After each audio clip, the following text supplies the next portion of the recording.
And I nearly cried, because in my mind, I had truly painted the Buddha someone who was like a policeman, watching me break the precepts and catching me, and somehow,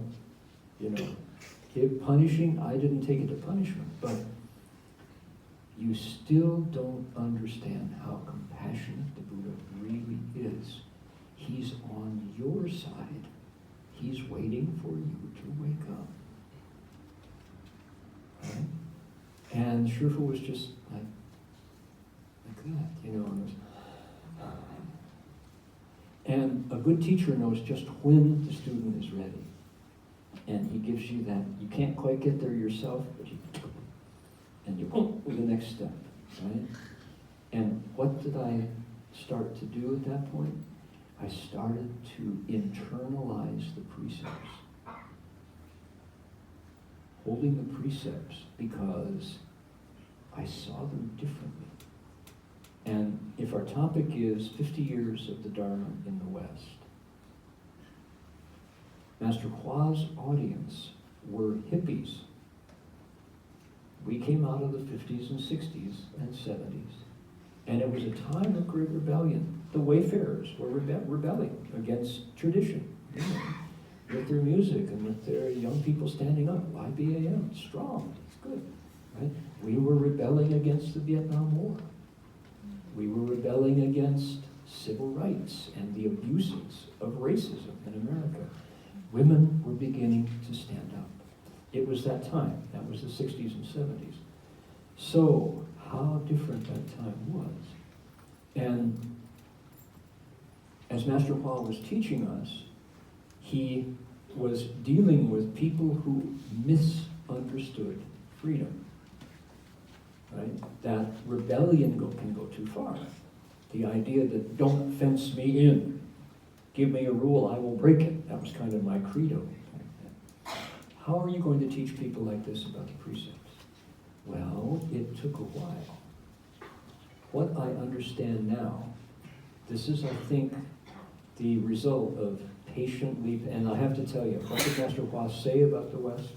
He said it in Chinese, but he said, 要叫一个公鸡生鸡蛋，虽然难，也不算难，教化西方人才难。你虽然要叫太阳在7天出来了，虽然难，也不难，教化西方人才难。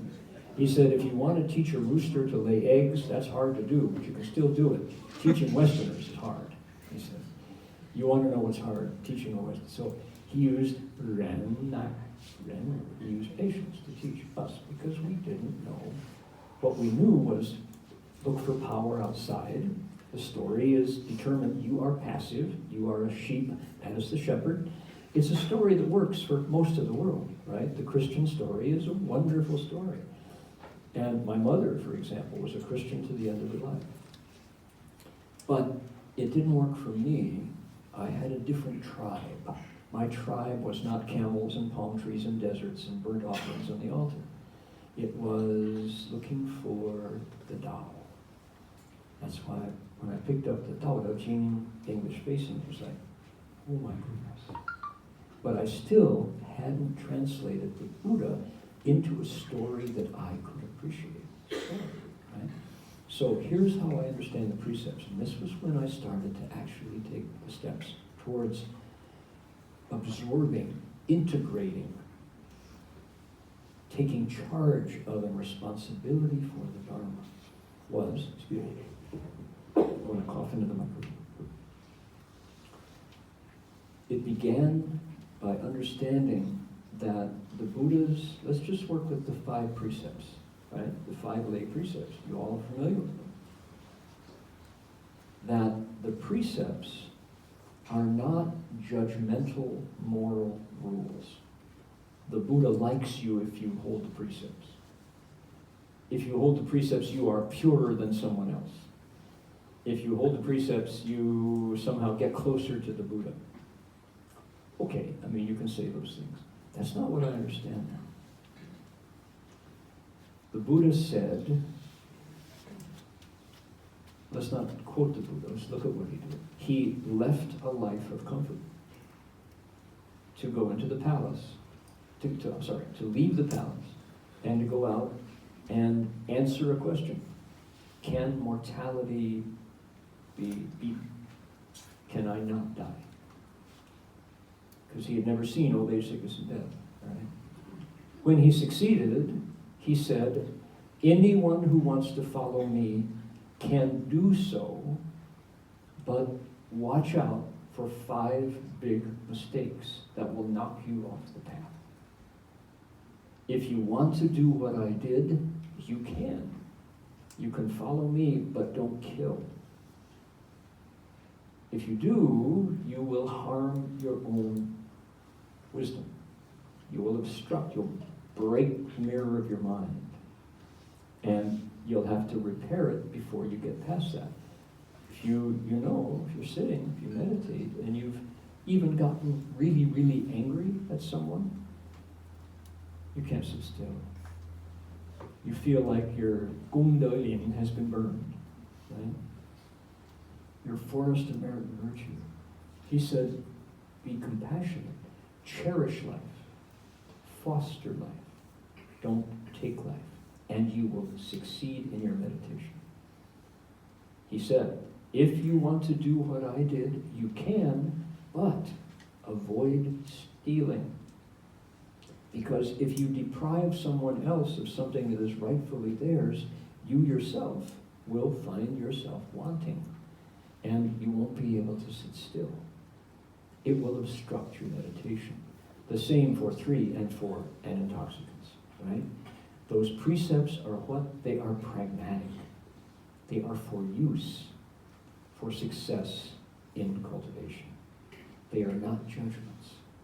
They're not yardsticks of purity. They're not exclusive possessions of a certain class of people. Okay? They are for use.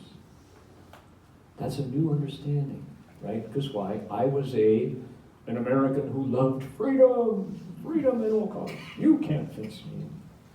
If the Buddha catches me lying, he might not. Maybe I got away with it. Not. If we take the precepts and hold them, where is the ledger? Where's the scorecard kept? Right here. Right here. So close, right? We can't fool anyone but ourselves. So that was a whole new understanding for me, was to realize that it was my play whether or not I held the precepts, whether or not I succeeded in meditation. So, okay. You have all been so patient listening to me talk. Time for us. And you know it. So we have the cameras on. If you don't sing, we will know. Highly recommend that you sing.